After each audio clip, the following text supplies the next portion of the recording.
Mesdames, Messieurs, bonsoir et bienvenue à Justice et Promotion, c'est votre télé AFSI Télévision. Cette émission qui éclaire votre lanterne dans les domaines des droits avec plusieurs thématiques est soutenue par l'ASBEL Justice et Promotion dirigée par Maître José Yombo Chimpangila.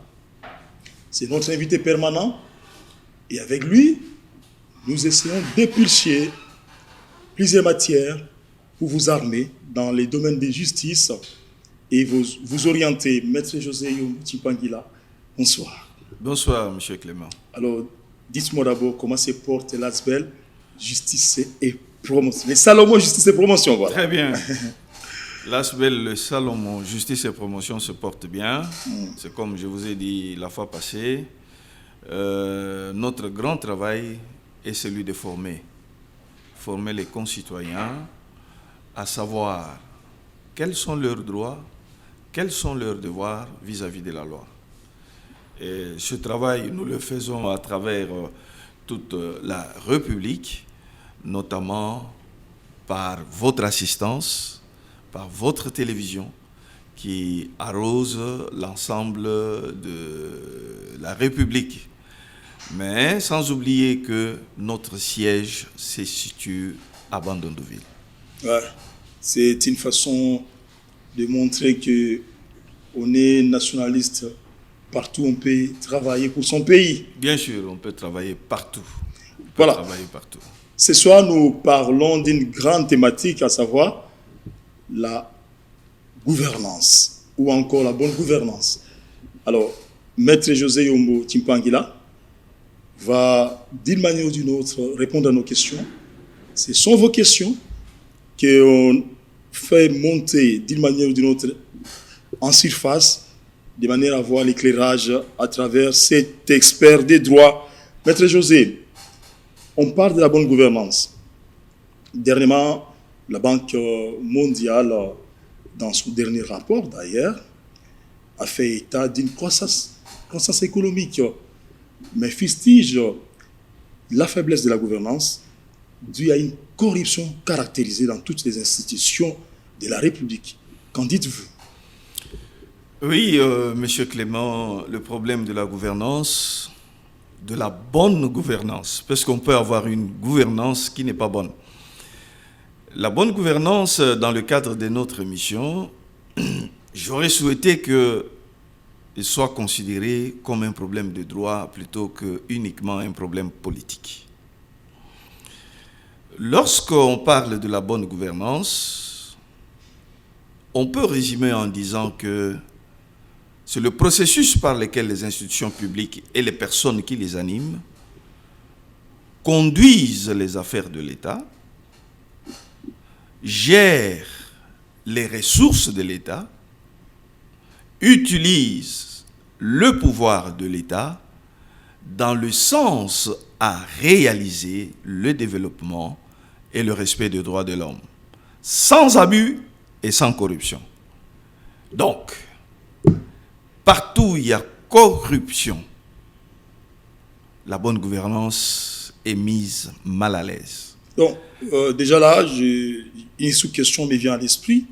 Donc, pour vous, ce qui empêcherait la bonne gouvernance ou la gouvernance à s'améliorer ou à être efficace, c'est la corruption ou quelque chose comme ça? Oui, bien sûr. C'est le grand fléau, le grand obstacle à la bonne gouvernance.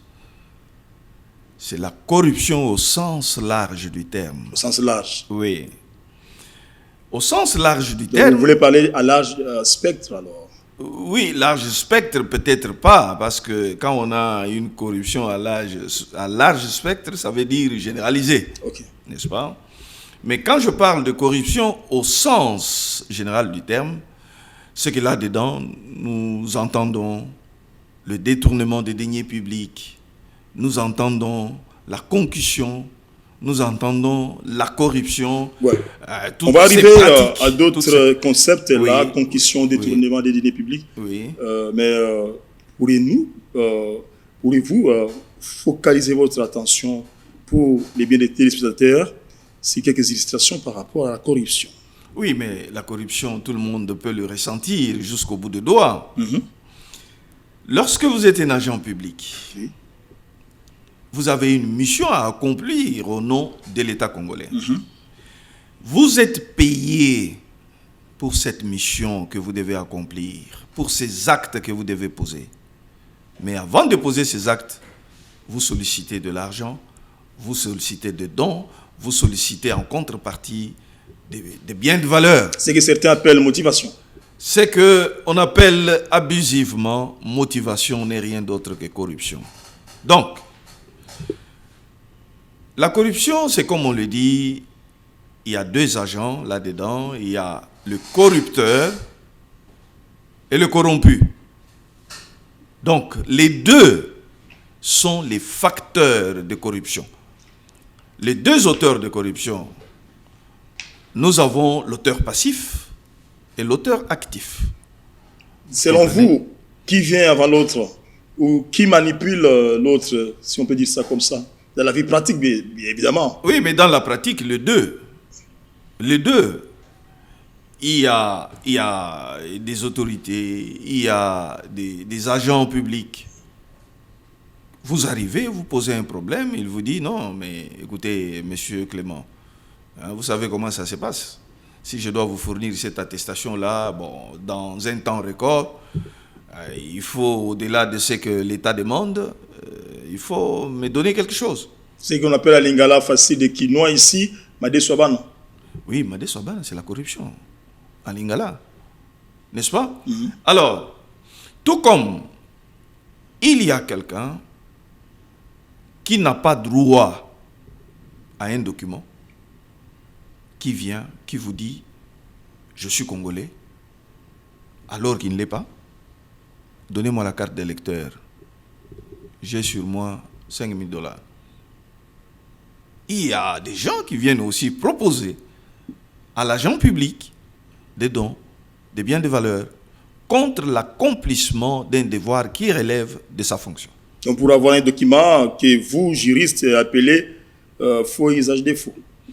Non, oui, c'est un faux. Les informations contenues dans cette pièce sont des informations fausses, effectivement. Et lorsque vous avez un document qui contient de fausses déclarations et que vous les utilisez, bon, ça peut tomber sous le coup de l'usage du faux et de son usage. Alors, grosso modo, quand vous parlez de la corruption, vous avez illustré, qu'est-ce qu'on peut retenir par corruption? La corruption, c'est le fait d'exiger ou d'accepter qu'en contrepartie de l'accomplissement des devoirs de sa tâche, on exige des biens, on exige de l'argent, on exige certaines prestations qui ne sont pas de nature à faciliter le bon fonctionnement de l'État. Voilà. Puisque nous avons aussi évoqué la concussion. Qu'est-ce que la concussion? Oui, la concussion, c'est le fait, pour un agent de l'État, d'exiger un paiement là où l'État ne l'exige pas, ou d'exiger plus que ce que l'État exige. Je vous donne un exemple. Allez-y.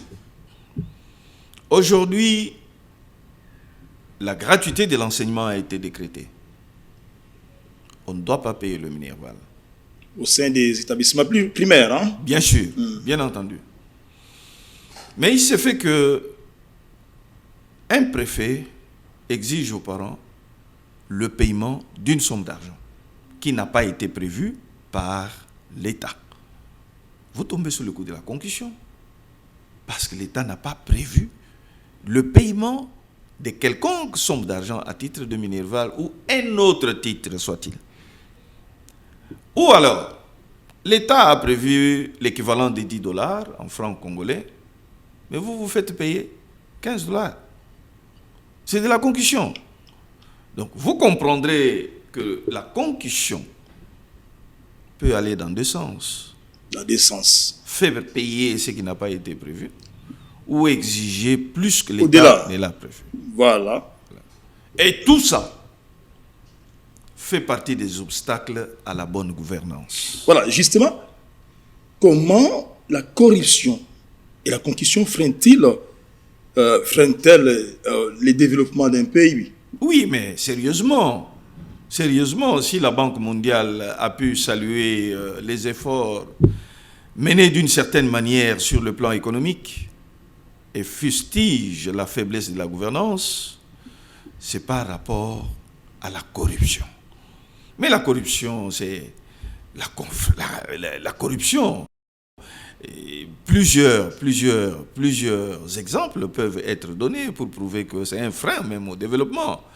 Lorsque M. Clément a travaillé toute sa vie pour acheter une propriété immobilière et que, par un coup de malheur, son voisin convoitant sa propriété s'adresse devant les cours et tribunaux, sachant qu'il a l'argent, il est sûr de gagner le procès, il vous intente un procès. Voilà que l'organe judiciaire qui est habilité de dire le droit ne dit pas le droit.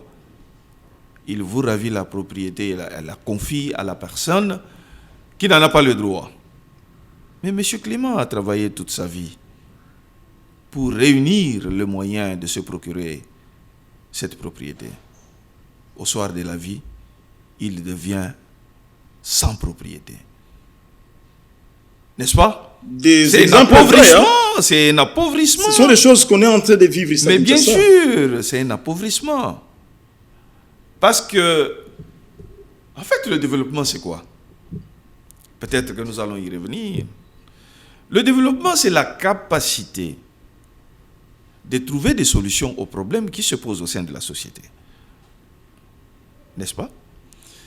Lorsque l'État, le pouvoir public, arrive à résoudre tous les problèmes, ou la quasi-totalité, ou la bonne partie des problèmes de ses concitoyens. Dans les domaines de la transformation, dans les domaines de la croissance économique, dans les domaines du travail ou d'emploi, dans les domaines d'éducation, tout ça. Oui, tous ces besoins-là, lorsque l'État arrive à satisfaire ces besoins-là. Sans oublier votre côté aussi, l'État des droits. Mais oui, mais l'État des droits, c'est justement un État qui assure le développement de l'homme. N'est-ce pas? Et quand on parle des droits de l'homme, curieusement, les gens ont l'habitude de penser aux droits politiques. La liberté d'opinion, politiques, la liberté d'expression, n'est-ce pas? Et lorsque vous voulez tenir un meeting, on vous disperse, il n'y a pas état de droit. Mais l'état de droit, c'est un concept très large. L'état de droit, ou c'est qu'on on entend par droit de l'homme. Ouais. Il n'y a pas que les droits politiques, il y a les droits socio-économiques. Les droits socio-économiques. Vous pouvez illustrer pour la compréhension des nombres. Mais le droit au travail, c'est un droit social. Le droit au travail, le droit à un salaire décent, le droit à une habitation décente. À la santé. Le droit à la santé, le droit à l'éducation, n'est-ce pas? Le droit à la propriété. Tout ça, ce sont des droits de l'homme. Il n'y a pas que les libertés publiques, il n'y a pas que les libertés d'opinion, de penser, de s'exprimer. Mais le droit de l'homme, c'est un tout. C'est ainsi que vous pouvez avoir, l'État peut avoir suffisamment d'argent. Mais lorsque l'État n'arrive pas à concrétiser la réalisation des droits de l'homme, il n'y a pas bonne gouvernance.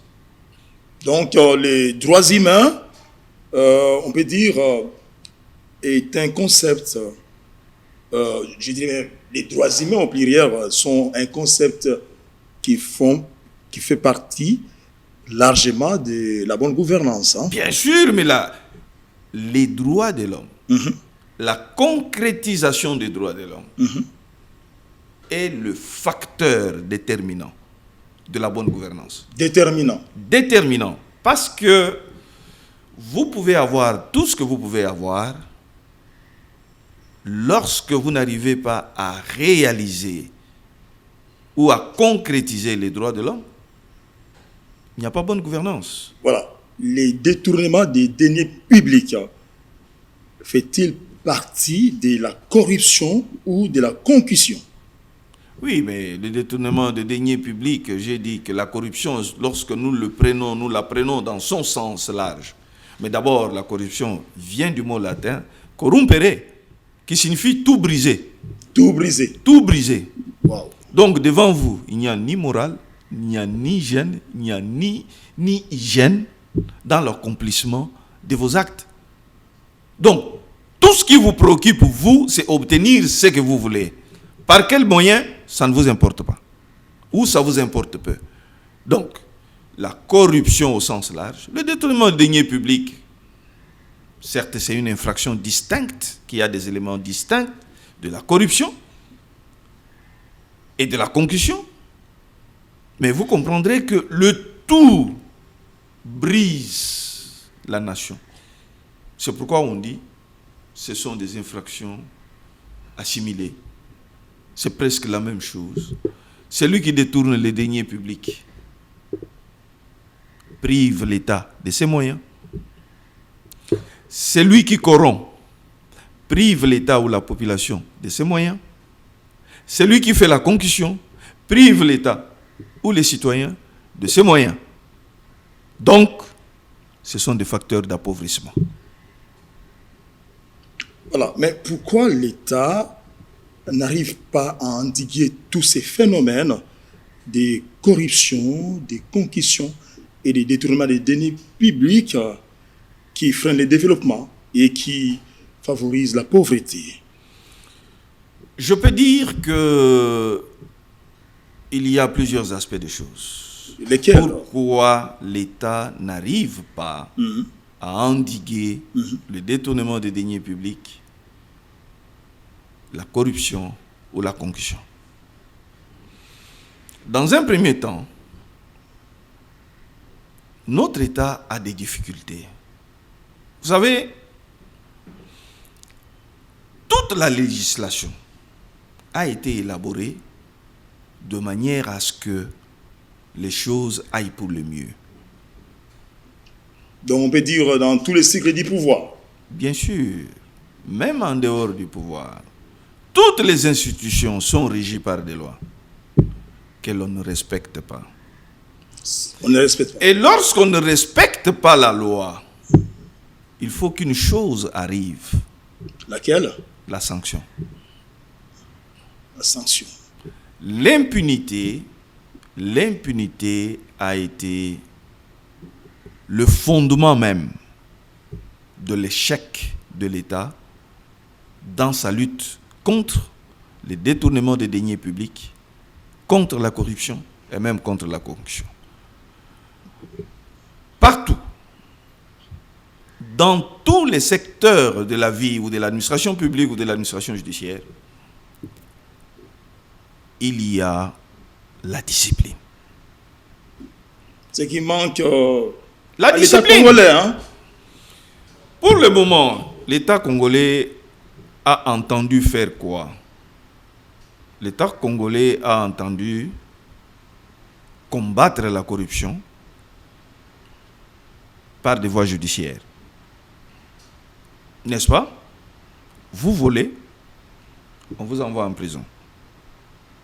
Encore faut-il que, quand on vous envoie en prison, vous puissiez subir la rigueur de la loi, donc que l'impunité soit donc bannie.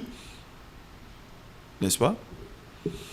Mais il se fait que la corruption et la concussion, et même le détournement des deniers publics, ce ne sont pas des infractions qu'on commet à ciel ouvert. Il faut donc des mécanismes. L'État doit prévoir des mécanismes pour dénicher la corruption, pour dénicher le détournement des deniers publics, pour dénicher les concussions. D'où oui. Les inspecteurs des agences contre la corruption. Très bien.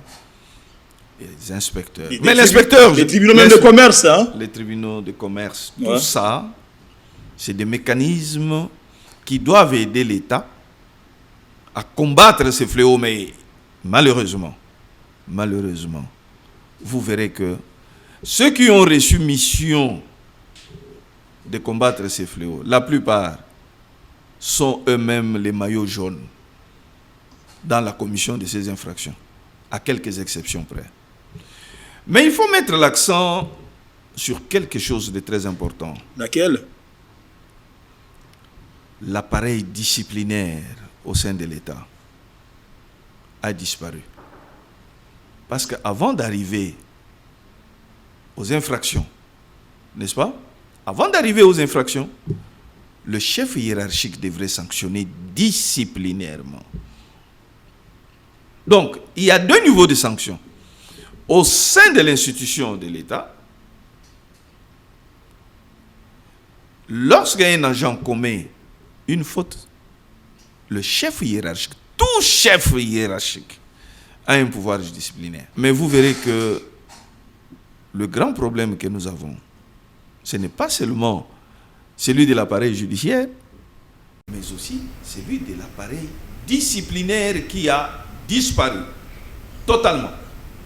Le chef et ses subalternes s'entendent pour violer la loi. Il me semble que ces fléaux sont diversifiés. Peut-on les combattre, peut-on les catégoriser pour mieux les combattre?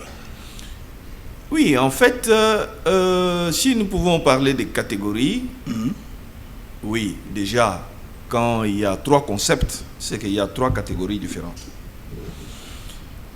Dans le détournement des deniers publics, oui, je souligne en passant qu'il y a aussi le détournement des deniers privés. Privés aussi? Oui, oui. Mais nous mettons l'accent sur le détournement des deniers publics parce que ça relève de la gouvernance d'un État. Selon qu'on parle de la bonne gouvernance. Oui, selon qu'on parle de la bonne gouvernance. Lorsque vous, en tant qu'agent de l'État, vous recevez les fonds de l'État pour accomplir une œuvre d'intérêt commun, vous prenez cet argent, vous achetez une maison à vos enfants. C'est un détournement, n'est-ce pas? Mais tous les détournements ne vont pas dans le sens d'un enrichissement personnel. Comment ça? Oui, il y a des détournements où vous avez effectivement pris l'argent de l'État pour l'affecter à un besoin de l'État. L'État a prévu la construction d'une école. Vous avez construit un stade. Vous dites, oui, la jeunesse a droit à un loisir sain. Et au lieu de construire une école, je construis un stade. Peut-être il y a dans cette ville-là beaucoup de sportifs. Hein. Mais bien sûr. Mais ce n'est pas à cette fin-là que l'argent avait été destiné. Dès lors que vous prenez cet argent, l'argent qui était destiné à construire une école, vous construisez un stade ou même un hôpital, vous avez détourné les deniers publics. Parce qu'en fait, tous les besoins de l'État sont ciblés, sont catégorisés et sont financés à partir d'une loi. Il y a même un principe, on ne peut pas tout résoudre au même moment. Donc, il faut aller palier par palier. Hein? Oui, c'est ça qu'on appelle un programme. Chaque gouvernement a un programme. Donc, quand le gouvernement a prévu la construction d'un hôpital ou d'un centre hospitalier, mais vous vous affectez à la construction d'une route, eh bien, vous avez détourné de l'argent. C'est un détournement des deniers publics. Quoique cela soit aussi public, parce que la construction d'une route, justement, c'est pour desservir justement, les activités commerciales. Il faut respecter l'affectation des deniers publics. Si vous ne le respectez pas, vous tombez sous le coup. Cette rigueur n'est pas congolaise, maître José Yombo Chikwangila. Mais oui, mais c'est pourquoi nous avons des problèmes. C'est pourquoi nous avons des problèmes. Il faut respecter le programme, l'affectation des fonds. Pour la corruption. Allez-y. La corruption, il y en a de deux sortes. La grande et la petite. La grande corruption, c'est comme le nom le dit. C'est des montants colossaux d'argent qui circulent pour l'accomplissement des tâches qui relèvent des fonctions, parfois de nos ministres, des grandes autorités, n'est-ce pas? Lorsque vous recevez l'affectation des fonds, n'est-ce pas, pour l'achat des armes. Un bel exemple, hein? Parce que nous avons des soucis là-bas à l'Est, d'ailleurs. Oui, pour l'achat des armes. Vous dites aux fournisseurs d'armes, si vous voulez que la RDC passe le contrat avec vous, eh ben, il faut verser dans mon compte, ou dans le compte de ma femme ou de ma fille qui se trouve en Europe, X montant. Comme pourcentage, ou ce qu'on appelle commission. Comme commission. C'est ça la corruption. La grande. La commission aussi est une corruption. Mais quelqu'un qui s'est battu, Maître José, s'il vous plaît, quelqu'un qui s'est battu pour arracher un marché. Donc il a joué d'une manière ou d'une autre à son savoir-faire pour détecter les bons fournisseurs. Mais s'il reçoit un petit rien là ou quelque chose comme commission sans déranger les fonctionnements du partenariat, qu'est-ce que ça fait? Non, mais c'est ça justement. Vous êtes là effectivement pour vous battre afin d'obtenir pour l'État ce pour lequel on vous a placé ministre. C'est ça votre travail. C'est ainsi que vous ne devez pas exiger des commissions. Mais vous devez savoir une chose. Allez-y. Le fournisseur qui cède des commissions, qui vous rétrocède une commission, j'allais dire, ne pensez pas qu'il a perdu de l'argent. Il le récupère autrement. Comment ça? Soit par la qualité de matériel qu'il vous a vendu, soit par le coût du matériel. Et le tout tombe sur la tête de l'État, qu'on a appauvri. Donc il ne faut pas se leurrer que non, il peut avoir une petite commission. Non, c'est de la corruption. C'est l'appauvrissement de l'État. Un homme d'affaires, quand vous lui exigez des commissions, sachez que vous allez les restituer d'une manière ou d'une autre. Soit dans la qualité, soit dans le prix. Mais, Maître José, vous savez, ça s'est généralisé dans notre pays. Oui, mais... Et dans les publics, et dans les privés. Mais je vous dis que c'est pourquoi on dit qu'il n'y a pas même dans les services administratifs, de bonne gouvernance. Même au niveau des communes. La bonne gouvernance. La bonne gouvernance, c'est ça le problème de la bonne gouvernance. Et le grand problème que nous avons, le type de corruption qui est le plus difficile à combattre, c'est la petite corruption. Celle que vous appelez motivation. Elle est la plus difficile parce qu'elle est devenue carrément un trait de caractère. C'est devenu une culture. On les fait et on pense mieux faire. Vous avez parlé des deux types de corruption. Oui. La grande et la petite. La grande et la petite. Vous pouvez aussi parler des types de concussions. Oui, mais la concussion, c'est comme je vous l'ai dit. Là où l'État n'a pas prévu, vous improvisez le paiement des taxes, ou le paiement d'impôts, ou le paiement de quelconque frais. Là où l'État n'a pas prévu. Et lorsque l'État n'a pas prévu la perception d'argent, c'est dans l'intérêt du public. Et lorsque vous exigez là où l'État n'a pas exigé, vous appauvrissez le citoyen. Mais ça ressemble aussi à la corruption. Hein? Oui, mais il y a seulement des nuances. C'est apparenté, bien sûr. C'est apparenté. Mais là où l'État prévoit 10, vous percevez 12. C'est de la concussion. Et le tout, c'est sur le dos du citoyen. Ça freine la réalisation de l'état des droits. Entendez par état des droits un état où on peut subvenir aux besoins vitaux de la population. Et par besoins vitaux, il y a une panoplie de droits.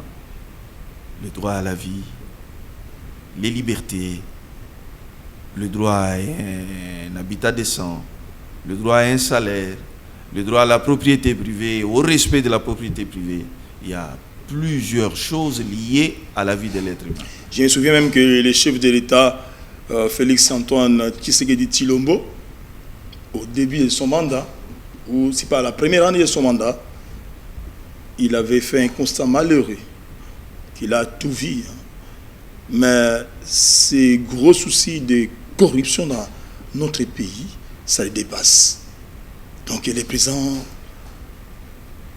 étaient vraiment achoppés de constater que la corruption avait atteint un niveau amer dans notre pays. Oui, le président était choqué. Il était choqué. Cela l'a poussé même à initier l'institution d'une agence de prévention et de lutte contre la corruption. Mais on dirait que c'est une institution qui a encore du plomb dans l'aile et n'arrive pas encore à décoller comme il faut. Qu'est-ce qui manque à ce qu'elle décolle, cette institution, Vous savez, cette agence? Oui, ce n'est pas facile de combattre la corruption lorsque ce travail revient à des personnes qui n'ont pas la volonté politique. Donc il faut encore la volonté politique. Mais bien sûr, tout est fonction de volonté. Mais il y a aussi le fait que la corruption, c'est parmi les infractions des initiés. C'est-à-dire... Qu'est-ce que vous voulez dire? Il faut être clair, maître José. Nous parlons de toute des catégorie de personnes. Des infractions qui se commettent en catimini. Donc dans des coulisses. Dans Mais les oui, coulisses, on se cache. Vous savez, quand vous donnez un coup à un individu, vous êtes auteur d'une infraction. La personne qui a reçu le coup est victime de cette infraction. Et celui qui a reçu le coup... Là, c'est visible, hein? Il a reçu, la personne a reçu le coup. Oui, il peut même avoir reçu le coup en catimini. Mais il ne se laissera pas faire. Il va courir vers le cours des tribunaux, vers le parquet pour vous accuser. Mais lorsque deux personnes s'entendent, l'un pour corrompre et l'autre pour recevoir la corruption, il faut arriver à les découvrir. Personne n'ira devant les cours des tribunaux parce que les deux... C'est un peu occulte alors. C'est pourquoi je parle des infractions des initiés. N'est-ce pas? C'est comme la concussion aussi.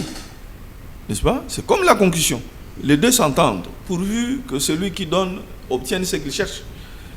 C'est aussi une difficulté énorme dans la lutte contre ces infractions. Vous comprenez?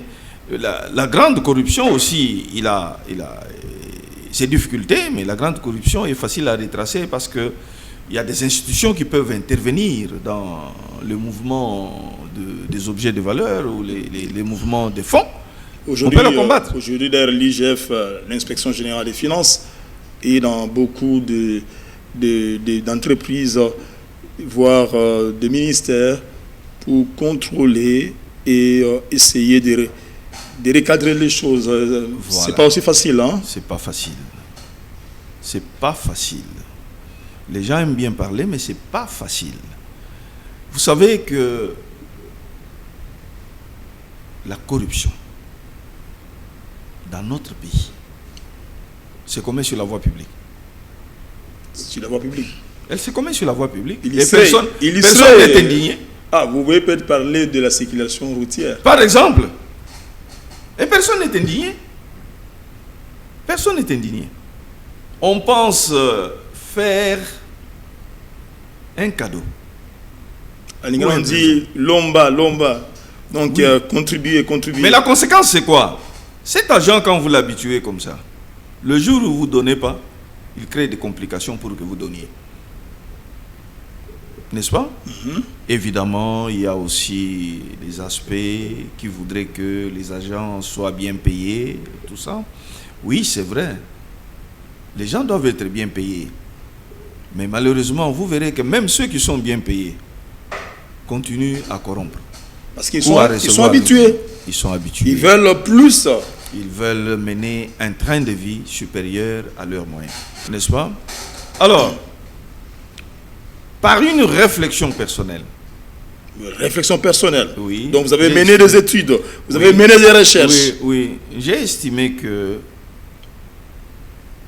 pour combattre l'impunité, il faut faire ce que les médecins appellent traitement symptomatique. Cela veut dire quoi dans notre domaine ici? Ça veut dire quoi? lorsque d'habitude ou de droit, je prends un exemple dans le secteur. Allez-y, d'ailleurs, c'est ce que moi j'aime plus pour que les téléspectateurs comprennent mieux. Là où il est établi noir sur blanc que cette propriété appartient à Clément, mais moi en tant que juge, je la confie à quelqu'un d'autre, je vous sanctionne. En fait, pour le juge, ça a été même prévu, la prise à partie. Ça veut dire quoi, la prise à partie? Oui, la prise à partie, c'est une procédure par laquelle un magistrat ou un juge, magistrat du parquet ou juge de cours et tribunaux, peuvent être poursuivis s'ils ont commis une fraude dans une décision ou s'ils ont refusé de trancher un conflit. Voilà. Ils peuvent être poursuivis et ils engagent leur responsabilité personnelle ainsi que la responsabilité de l'État. Si je constate que vous avez donné plus d'espace que ce qu'il faut à un citoyen qui a versé un petit montant d'argent, mais des droits, c'est son droit. Oui. L'État dit, pour occuper cette portion de terre, 20 mètres sur 20, vous devez donner 200 000 francs. Ok. Vous avez donné 200 000 francs, mais vous avez obtenu 100 mètres sur 50. Donc, au-delà des calculs normaux. Ne cherchez pas où est la concussion. Ne cherchez pas. Vous constatez seulement que ici, il y a un problème. Vous ouvrez une action disciplinaire. Faites un traitement symptomatique. Même si vous n'avez pas vu. Donc, les symptômes sont là. Les symptômes sont là. Voilà. Les symptômes sont là. Comment voulez-vous que vous êtes un chef d'établissement, vous êtes un chef de parquet? Les gens se plaignent toujours du comportement de votre subalterne. Mais vous ne les sanctionnez jamais. N'est-ce pas? C'est qu'il y a un problème. Il y a un problème. En Wissouroche, il faut sanctionner ce chef. Du fait seulement qu'il n'a pas sanctionné, il faut les sanctionner. Le traitement symptomatique, dès que vous voyez qu'il y a quelque chose qui ne va pas, sanctionner. C'est la grande solution alors. C'est pourquoi j'ai pensé à l'observatoire de la sanction. L'observatoire de la sanction a ceci de particulier. Au lieu de sanctionner celui qui a commis la faute, il faut sanctionner celui qui n'a pas sanctionné la faute. Parce qu'il a laissé une brèche ouverte à des bêtises, à des antivaleurs. Vous savez que les antivaleurs s'installent comment? Allez-y. Lorsque le chef ferme les yeux. Mais pourquoi le chef va fermer les yeux? Parce qu'il trouve son compte. Mais si le chef sait que si je ne sanctionne pas, on va me sanctionner, à un certain moment, le chef sera obligé de briser le pacte avec ses subalternes. Il sera discipliné. Il va briser le pacte avec ses subalternes. Il sanctionnera. En ce moment-là, le chef ne fermera plus les yeux sur le mauvais comportement de ses agents. Mais les chefs, il y en a plusieurs. Il sera aux aguets parce qu'il sait qu'on peut les sanctionner. Bien sûr. Parce qu'en ce moment-là, qu'est-ce qui va se passer? Le secrétaire général va surveiller ses directeurs, les directeurs, ses chefs de division, les chefs de division, ses chefs de toute une chaîne. C'est une chaîne. Ouais. Chacun sera appelé à être vigilant. Pourquoi? Parce que de la faute de mon subalterne, je peux écoper une sanction. Parce que je n'ai pas sanctionné, on peut me sanctionner. La conséquence naturelle, c'est quoi? C'est redynamiser les appareils disciplinaires au sein de l'administration publique comme au sein de l'appareil judiciaire. Maître José Yombo Tchipangila, une grande matière, la bonne gouvernance. Oui, la bonne gouvernance. Et qui nous amène, qui nous conduit comme dans une sorte de série télévisée on est en train de finir pendant qu'une autre matière naît, donc l'observatoire de la sanction. Je pense que c'est ce qu'on va développer prochainement. Je pense que nous allons nous étaler sur cette petite réflexion. Ce n'est pas une petite réflexion. Qui, à mon avis... Non, ce n'est pas une petite réflexion. Oui. C'est une grande matière, une réflexion oui. aussi judicieuse qui va aider beaucoup de gens. Oui, c'est possible. Bon, mais elle demeure encore petite parce qu'elle n'a pas encore pris corps. N'est-ce pas? Nous sommes en train de voir dans quelle mesure on peut approfondir cette idée de manière à ce qu'elle soit utile pour notre société.